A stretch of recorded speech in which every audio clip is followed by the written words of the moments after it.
Hello and welcome to Ildefonso Inc. Today I'm joined with Joonas Turner, music and game sound producer of many of my favorite games. And so we're going to talk about philosophy behind video game sounds, but just creating sounds in general and how to create that addicting gameplay feel that you can get from audio and creating sounds that like stick in your head even when you're not playing the game. So I'm a big fan of your work, and I want to clear up some of these titles because you've worked on way more stuff than I realized. Like, you have a connection to Broforce, you have a connection to Cult of the Lamb, to Scourgebringer, and when I first started emailing you, it was because of Atomicrops.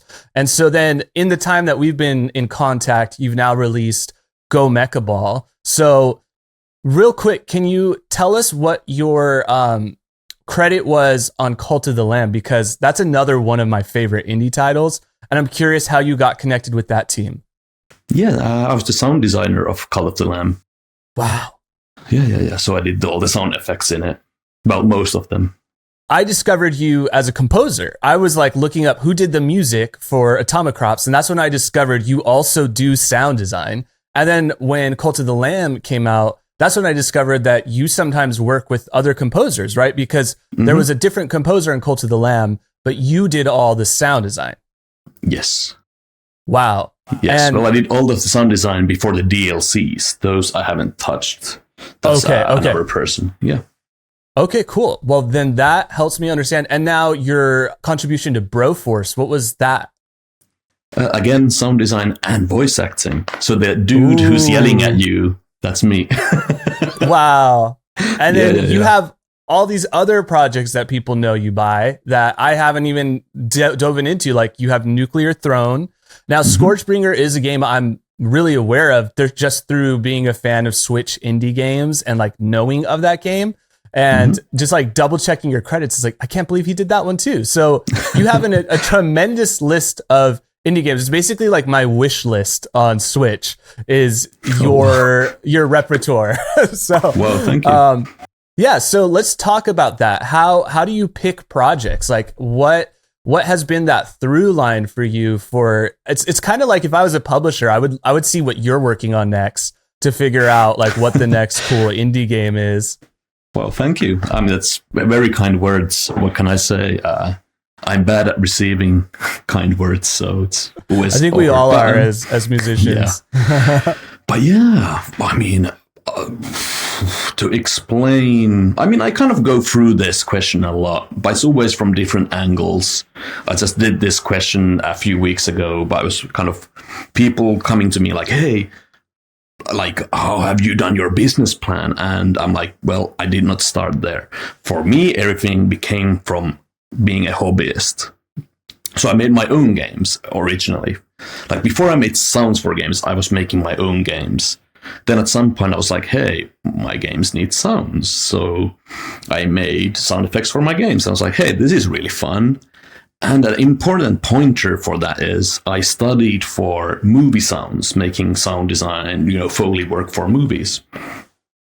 And even before that, I had played in bands and produced music and recorded bands, mixed bands, all this stuff, live sound, like prior to that. So I have kind of the music background, the kind of sound design background for movie stuff, and then video games. Making them as a hobby. Then I made sounds for them. I was like, this is cool. Then I attended these kind of game dev meetups. And I would just meet people and they're like, hey, who made or also I would hang around in forums. That was a huge thing. Back in my era of the internet, there was forums. I would go to forums and, game making forums, and people like, hey, who made the sounds for your games? I'm like, well, I did. Do you want to make sounds for our games? I'm like, yeah. And it's all kind of grown from there. Even the projects today are kind of derivative of that time. Like, two games that kind of kickstarted my career was my very first commercial game called Badland. And then that it was like a mobile game. luckily a hugely successful mobile game. And from there, I started getting lots of like mobile game work. And that's like this side of my career. And then I worked on this game called Nuclear Throne, which kind of opened this whole other area of games that were kind of more considered indie games. So I had these two career paths kind of going their own way. Well, the similar direction, but completely different companies and people, which kind of helped me when I went to like game events. I could kind of go to this crowd or this crowd and meet new people, new projects, and then those started overlapping. So I, overlap from here, and then eventually these would turn like this, overlap from here and here. So, kind of a weird mixture of sources of work for me. Well, I think, what I take away from that is that you made your own games to start with. And I think what I hear when I speak to people in the games industry, especially from the audio side, is that you don't really, at least just from the limited knowledge I've seen, is like, you don't really get to just be the musician working in Pro Tools or working in Logic and giving off wave files. It's like, there's a much more involved process. And so not only do you want to be connected to the developers you're going to be working with by going to these conferences, going to the meetups, but there is a value to loving the programming side and the other elements of making a game. Because like when I saw your credit on Atomicrops, you were one of 3 people working on the game, which means you're doing a lot of heavy lifting beyond just, here's my composition, see if it works, right? Yeah. Yeah, and so let's maybe talk about that, like your philosophy on creating sounds. Like when you come onto a project, how much of that is a part of the conversation, and then what are the roles like within the role that you kind of take on? Sound designer, you said composer. You've made your own game, so are you the one that's kind of like rigging the sounds and all of that? Like, how does that all typically play out on a let's say maybe an indie project? So it's kind of funny that every single project is different from each other, not just like design, but also technically. So in some games, I would kind of help rig up the sounds, but most games I don't. It's usually someone else. But I always prefer to be a part of the conversation. So I'm like, okay, it's not a short answer, by the way. It's going to be a long one. And also, depending if I'm the sound designer or music composer or both, all these 3 paths have different answers, but similar. So usually I would, this is actually a hard one to answer quick, so I won't. I'm going to have to reel back to the start of, like, let's say you have a game, you're bringing it to me. We would first go through like, okay, what do you want me to do on it? Like sound design, music, both, whatever. And let's say I'm doing, for simplicity's sake, just the sound design, for example. So I'm doing just the sound design. I'm like, okay, who's going to implement them? That's one of the questions. Like, should I be a part of that process or not? And then another question, another thing that I like is to be kind of very hands-on. I don't know how common this is, but for me, it's common. I like to be very hands-on. I want to, before I even jump into the game, I want to see as much as possible of the game so I can already start to machinate a design in my head. Because indeed, I like to make my own sound effects and, recording, all that stuff. So I want to kind of know what kind of a universe it is. Who am I making the sounds for, as in not the client, but the game world, like the characters. What do the characters sound like? What do the buildings sound like, or whatever? So I like to kind of design first. And then let's say we are using like let's say that they are putting the sounds in and they have a very simplistic system or whatever. When I make the sounds, I would be like, okay, this is how it works. Of course, we talk all the time, like how the game sounds will work technically. Should I give them like sound files for let's say there's a walking animation. If it's just like a set animation, would I make the sound for the set animation? Or would I make sounds for the footsteps hitting the material or ground? And then the other question is, do you have multiple materials and all that stuff? So, wood, asphalt, concrete, whatever. I need to kind of take that into consideration. Will it be something like that? Or just a generic like sound? I kind of go through all that stuff. Clothes, the clothing of characters, all this stuff makes difference. So whatever we decide, if they put the sounds in, I always want builds. As soon as they got my sounds into the game, I want to hear it. So I'll write down like notes. Hey, can you, kind of like mix notes, can you like lower the sounds of these footsteps? Can you raise the sounds of the swords or whatever? But that's one way of doing it. It's very OCD from me, I guess. I have these massive mix notes that I send to them. I try to be as clear as possible as I'm communicating with people who might not know about sounds. Like, they might not even care about them. But if I give them very detailed notes, and clear, like not using sound terminology as such, maybe trying to use terminology that they see in their game engine or code or whatever, kind of help them like that. Like a lot of, when I say that, for people who don't work in games, a lot of game engine, like volume scales and stuff, it's not like a fader that goes from like minus infinity to like plus 12 or anything. It's usually a scale of 0 and 1. Well, 0 and 1. So 0 is no sound, 1 is maximum sound. And whatever maximum sound is probably the maximum sound of the clip you send them. So you have to kind of think in terms of 0 to 1. So yeah, I would write down this stuff like lower the footsteps by minus 0.2 or whatever. And I would also machinate a mix in my head. Like I don't know if everyone, I mean, I know people who, how would I actually vocalize this in English? So one thing with me is, like, I would take like walks or whatever, and I kind of hear and see the game in my mind, and I write down a mix, like just purely write down the mix, and I would give that as a suggestion to them. And then if they put that in, I hear it, and then I kind of know the scale of 0 and 1, if that makes any sense. No, that makes so much sense because, I use the example of Dead Cells where when I downloaded the iTunes album, I analyzed it and I saw how quiet it was. And then when I was playing the game, I was like, it's not that quiet. There's an impact. So I was wondering, I was like, okay, so maybe the composer is using a different limiter on the soundtrack than he is in the game engine. And without looking at the programs that they're using, I was just imagining, okay, there must be some kind of built-in limiting that protects a game developer from like blowing out someone's Nintendo Switch internal speaker.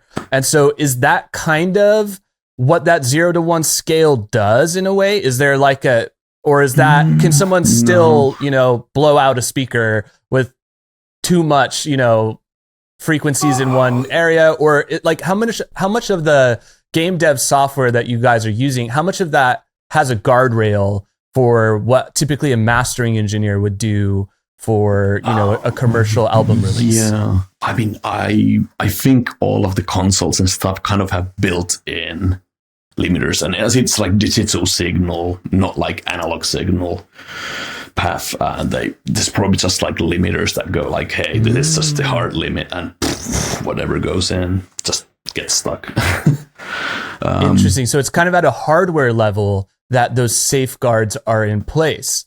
And so probably, I mean, I've never broken anything, so actually I don't know. And I push some games really hard, like Nuclear Throne. Right. I pushed, but nothing's broke yet.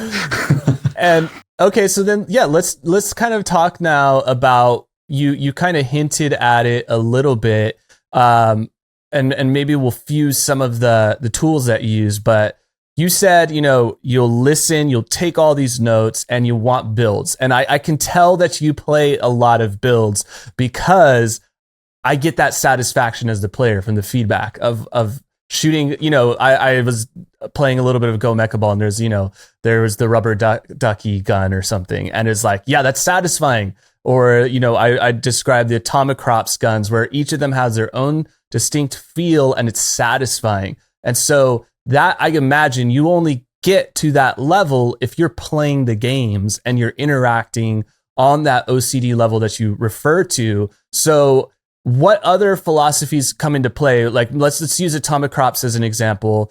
When you're trying to create an addictive gameplay feel that satisfies the player from an audio perspective, what kind of conversations are you having with your collaborators? How do you guys approach that feeling of, okay, that's satisfying now? Oh, wow. I wish I had short answers. But actually, I'll keep this question in my mind. I'll just quickly jump back into the previous question, because that was just one path. Sorry, long answers. With the previous question, there's the other routes of, that's like in-engine, if they are mixing and implementing sounds. Then there's something called audio middleware, like Fmod or Wwise or whatever else. Or even game engines might have their own kind of audio solution thing. So that's another route, like where if I jump into a game, I might be the person behind, like using Fmod, which is basically a piece of software where I will put sounds in, and that gets connected to the game, and I can use that kind of like a Pro Tools DAW kind of a thing. I see things, I can adjust things myself and mix the game and send a Fmod build to them. But yeah, returning to this question. Yeah, so when it comes to like gameplay, kind of like satisfying sounds, and thank you again for the kind words. When it comes to like game feel and kind of deciding around it,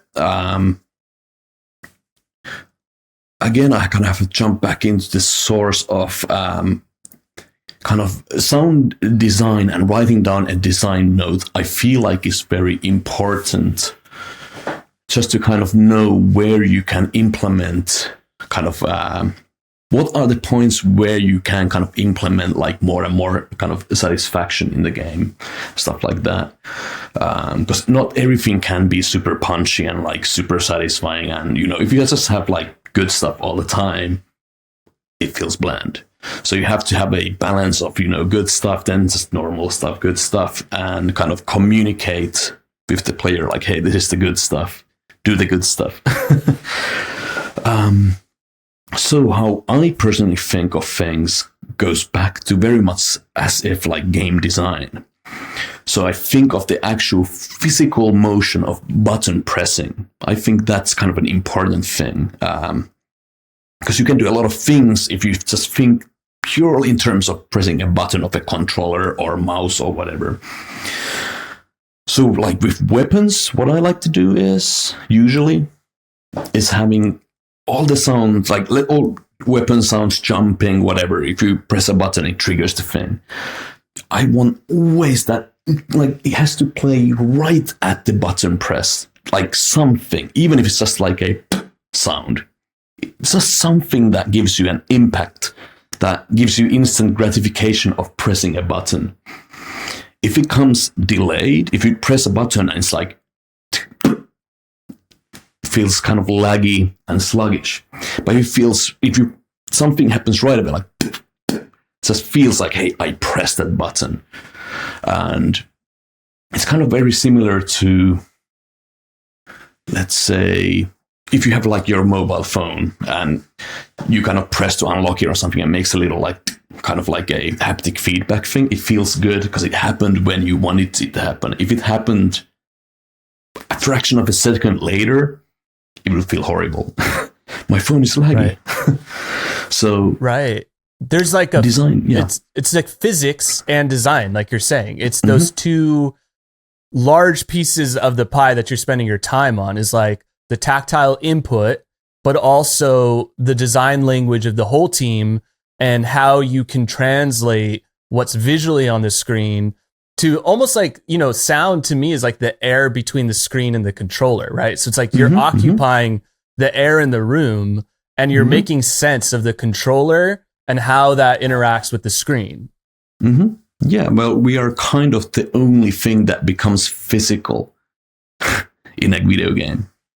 It's like images on a screen are just an image on the screen. They don't really, well, okay, flashes is another. If like a game flashes, that's physical. You can kind of feel it.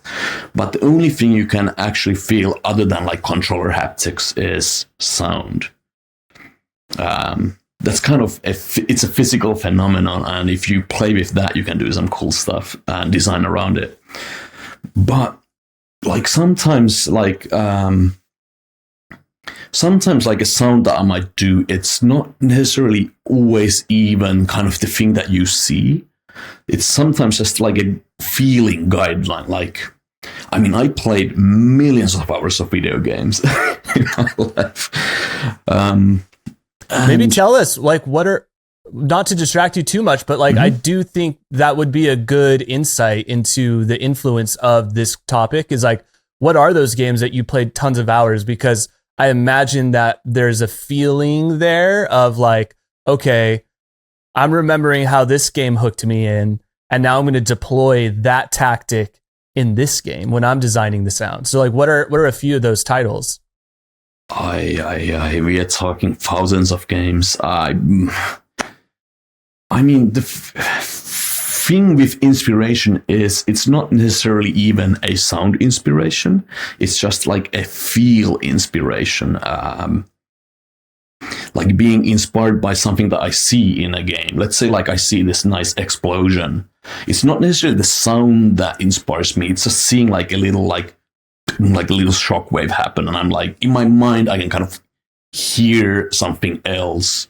Like, let's say, like playing 8-bit Nintendo games, you would sometimes see an explosion, and it does this nice little like plop, plop kind of thing, but the sound is just like, and I'm like, okay, I was not inspired by the sound, but I was inspired by what I saw, and I could hear that a bit differently in my mind. I mean, of course, they had technological limitations and stuff. I'm not taking away from that, but like inspiration can come from anywhere, kind of a thing. And like, if it comes to like naming video games for like, let's say, sound inspiration, that's a huge list. Something that was big for me though was Hotline Miami, a game called Hotline Miami. Because that was like very visceral. Even the sounds were nice and visceral, and sometimes very violent. Like when you played, you're like, I don't actually want to shoot because it sounds so like too much, and I like that.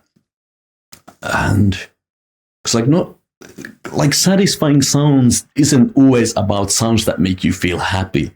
It's also sounds that make you go, oh no, take it, like turn it off, kind of a thing. If that makes any sense. It's a bit like watching a movie in a movie theater and there's like a loud explosion. That one loud explosion, even though it's a sound that really isn't satisfying, it might be like very horrible, it still kind of awakens something primal in you. You're like, oh wow, that was horrible, but kind of cool. Yeah, well, let's talk about game staging and like dynamics, because you've kind of alluded to that as, like you said, it's kind of like you're at a restaurant and you're choosing the menu of like something salty, something sweet, something heavy, something light. And to me, in order to deploy that successfully, like, what is your approach with tools that create dynamics? Like, is there a limiter that you find yourself gravitating towards when you need a punchier sound, or are you gravitating towards, certain compressors? Like, is there tools that poke out at you over the years that you've kind of consistently used on your projects, whether it's a plugin or whether it's a piece of analog gear that kind of helps you play with that dynamic leap from, quiet and safe to now loud and dangerous? Oh, so dynamics is an interesting one, because we can talk about dynamics in a asset creation level or dynamics as in the video game itself. Dynamics is a weird one. It's something that I experiment with, but I feel like there is more to dynamics than just kind of quiet and loud. like how I personally see kind of dynamic spectrum is, quiet and loud. But then you have like what's the word in English? Kind of the sound pressure and stuff like that, which is kind of an extra dimension, and also sound density, like how many times do sounds play and all that stuff, which kind of add to the dynamic discussion. But for me, it's less actually about tools than it is about planning. Again, just planning out sounds. Like when I create the assets, it's more about where do I pack sound pressure and stuff like that. So like guns and stuff in games, I like them to have a really quick spike right at the start, and then just like a sausage of sound, and then after that fraction of a second I can do whatever with this because the punch is here. But for as in plugins and tools, I mean, it's so much stuff. Like I don't know, over there you might see like these tubes. I use those a bunch. They're Metasonics Eurorack tube stuff. I've been using those now for a few years for all kinds of stuff. Really good. But I mean hardware, I like to record stuff in with a compressor these days. Well, a few years I've been doing that now, using like a Neve channel strip. And I just, use the compressor. It's very by ear, nothing too technical. And as in plugins, there's one plugin that I absolutely love and would love to see I would love to see as a plugin for other DAWs as well, but all the DAWs have something equivalent, but not quite the same. And it's kind of funny. It's a plugin that a lot of movie people that I've worked with, they seem to hate it, but it's brilliant to me. And it's called Maxim. That is in Pro Tools, a default Pro Tools plugin. It's like this ultra maximizer copy, like a maximizer plugin. And many people claim it sounds horrible, but it does something, I don't know what, but if you push it like extremely and you put like 4 of them in a row, it lives its own life, and you can do some really cool things with it. Just stacking them like. Yeah, it's almost like, the way you describe your process is it's very visual in that you see an animation and you picture what you want that to sound like. But then it becomes almost not visual, because now once you're creating the sound, you're just listening. And whether you're using 4 of that Maxim plugin in a row, that doesn't matter. You're pursuing the result, not over analyzing the process to where you're going, oh, well, that would be insane. People would say I'm crazy that I did that. It's like, well, you have me over here playing your games being like, wow, that sound is so satisfying. And you have to kind of go off the beaten path to arrive at that result. Not be afraid of doing something that is outside of the box to get that effect, that like physical response that, gamers are looking for when they're interacting with your game. Yeah, exactly. It's about the result, not the means to get there. And yeah, and talking about like being visual, like seeing an animation, like when I look at an animation, to me, it's more about how long the sound is and what happens in the animation. But after that, it's all about designing. It's not like, when I think of it, it's not this detail. I just look at it, I'm like, okay, I know what to do, kind of thing. But if I was to chunk it into pieces, it's more about seeing the animation, knowing the length, knowing what happens within the animation. And then it's all about kind of thinking, like I think of things in the real life. Let's say you see someone let's say you're holding a sword and you hit with the sword. No, actually, even better. You have like this weird sci-fi gun and it has all these moving parts. You shoot like, okay, now I see the animation. It has this part goes like moves, this part opens up when you shoot or whatever. I see that. I know these are the elements I need to be making sounds for. But then I think of, okay, in real life, if I had this, what would it feel like? And then it's more about designing these spikes of pressure, kind of. So you could even make that gun sound good without any informative sounds, just like like base things, something that gives you feel. If you time them right, you're like, you shoot here, this starts spinning, everything's done, and you're like, oh, that's satisfying. Then you just start adding the flavor to it, like, okay, that worry thing, it could be like a so now you add another thing. You're not just kind of legoing it together. But the important thing to me personally is to kind of think of it first and then act upon it. So very kind of meditated thoughts towards it. And how do you do that on a large project scale? You know, whether you're doing Cult of the Lamb or you're doing Go Mecha Ball or Atomicrops, it's like, how do you sit inside of a creative process where you're creating all these sounds? You know, you described wood texture and floor and dirt and all of these different components that would overwhelm most musicians, because they're like, I don't even know where to begin. I don't even know how to imagine that much detail in an entire process. So like, what does your day look like and what does your week look like? Do you just have a massive checklist of sounds that you need to get done for a game, and then you go, okay, for this 4-hour block, I'm going through the checklist, and then how do you stay focused and not feel burnt out as you're working through that really detailed list?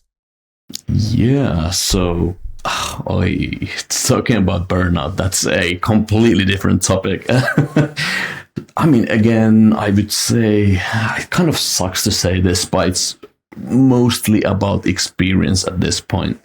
Like, I know my limits and all that stuff, but indeed, for per game, this is during the sound planning phase or process, is knowing a sound list, like I knowing what I am working towards and then chunking those into days.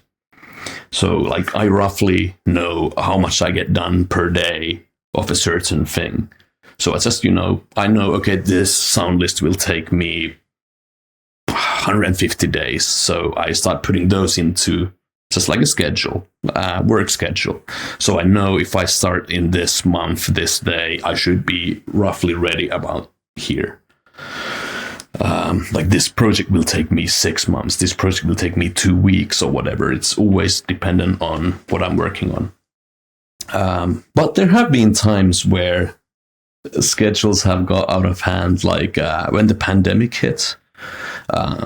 That's when a lot of schedules just went haywire. Like projects that I was planning on jumping into later started earlier. Projects that were supposed to end later got scheduled to end earlier, and just everything went like that. So I ended up in 2020, I ended up working on 16 video games at the same time. Which was roughly 3 games per day. I had so I would wake up, I would start work on a game. After lunch, I would jump into another game for a while, and then from there, whenever that ended until sleeping time, I would work on a third game. Then I would sleep for a few hours, repeat, and that's where burnout becomes real. What are a few highlights from that 16 game run you were doing? Like, what are some games that were mixed in there that someone could go play and check out to just picture being you in that day of working in all those games? Okay, so I mean, it's not the fault of the games. It's not the fault of the people that worked on them. It was just a weird situation. No one had really prepared for this situation. Some games were on schedule and all that. It was more of just me being very bad at planning this stuff. And also it was just a weird time. It was so hard to kind of, like some projects were almost finished and all this stuff. So it was really hard to kind of, find people to join in and all this stuff, budget woes, life woes. It was just a weird time, everything smashed together. But it's mostly my fault. I shouldn't have taken that many. I should have just said no to some games, like, hey, situations have changed. But also, I didn't know no one knows what's going to happen. So I was thinking as well, hey, I might need the money. Like, who knows? But yeah, some of the games,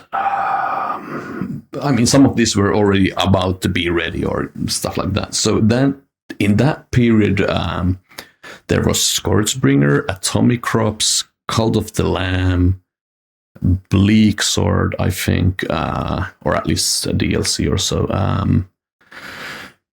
Wait, what did I say? Scourgebringer, Atomicrops, Bleaksword, Noita. We had some Noita stuff then too.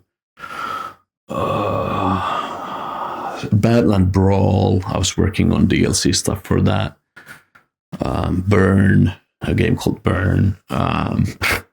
Fittingly named, actually, no.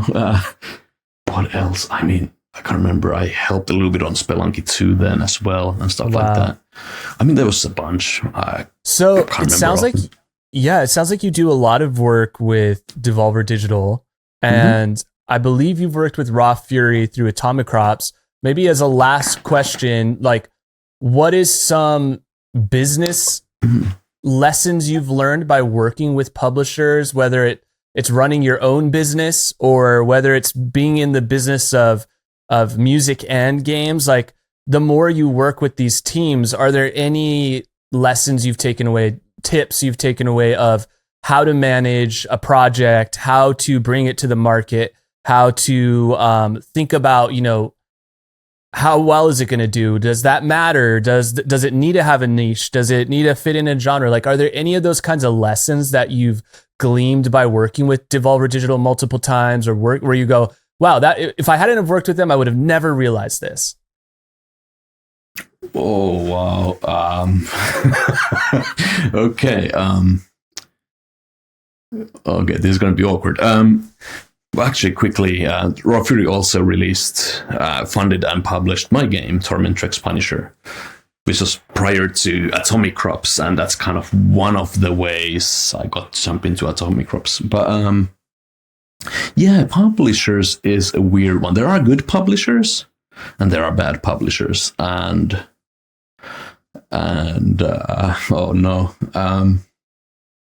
So if people who know me, they kind of know that these days I am like, if you can make a game without a publisher, make it without a publisher. But just many various reasons, such a long topic. But working with publishers, I don't know, it's not really different. It's just, I mean, I haven't really learned anything like as a sound person, anything different working with publishers, other than, I mean, this is directly towards composers now.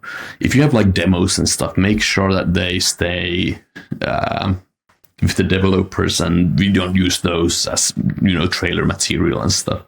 Sometimes someone might grab a file like, oh, this is music from the game, and it's some old crusty demo. But I don't really know what to say. I mean, it sounds like it's very similar to a label where it's like it's a deal you have to make for some cases, and if you don't have to make the deal, if you could do it on your own, there is a little bit more peace of mind in the process if you could work on your own, and it's like not to rush to a publisher deal because you feel like that's the right thing to do every time. It's like, publishers are there when you need them, if you need them, but don't rule out the option of building something on your own. Like, I imagine, what are some of those titles that you've done without a publisher where you're like, that was an invaluable lesson? Well, jumping back into the publisher thinking, like, it's similar, exactly the same as with music, except in music, publishers have a bigger standing with marketing stuff. But with video games, publishers rarely, unless it's a huge publisher, someone like Devolver is great because they have their own niche, like they have their own people, like fan bases that like their stuff. But there's so many smaller publishers who don't have that, and they want half of your money for basically the same tweets that you can do. And you probably get more likes than they do. That's just how it is. Right. Like, smaller publishers are a hard one, but the thing is, a lot of times it's hard to find funding without a publisher, and quite often the publisher is also the funder. So there's always the question of, okay, we don't take them, we don't get funding. can we find funding elsewhere? And that's where they come in handy. But I feel like we are in this weird space right now with publishers where there's lots of funding and lots of so on and so on. Like, it's not always even great funding, but funding to make the game happen. But marketing, I have to say, like, I work with lots of publishers, and I have to say, apart from Devolver, it's really, I guess it's hard to really for these publishers to find like a market, kind of a, what do we call it, like a market space or so on and so on. Like Devolver, they have their own thing going. They were there at the right time. They have a great thing going. But like lots of smaller publishers, they send out, their marketing is sending out tweets with free likes.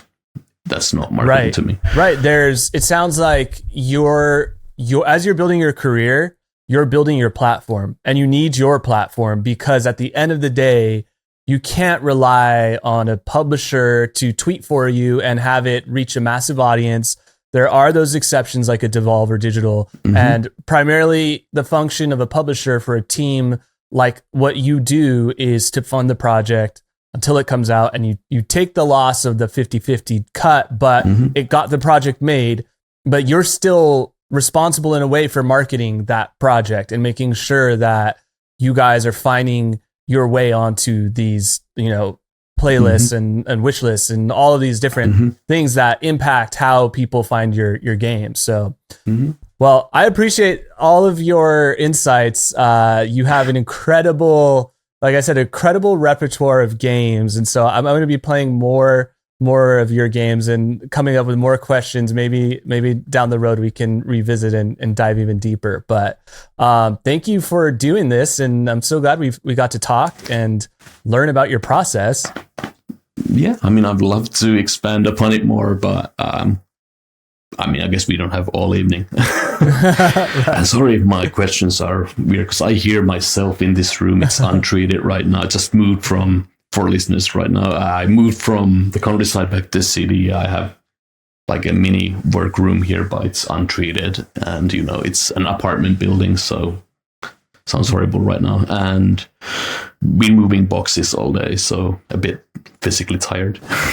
Right. Well, I know it was a crazy schedule for you, so I appreciate you taking the time. I think people will find this really, really helpful. And where can people connect with you, whether it's social media or how do you, how should people find you on the internet?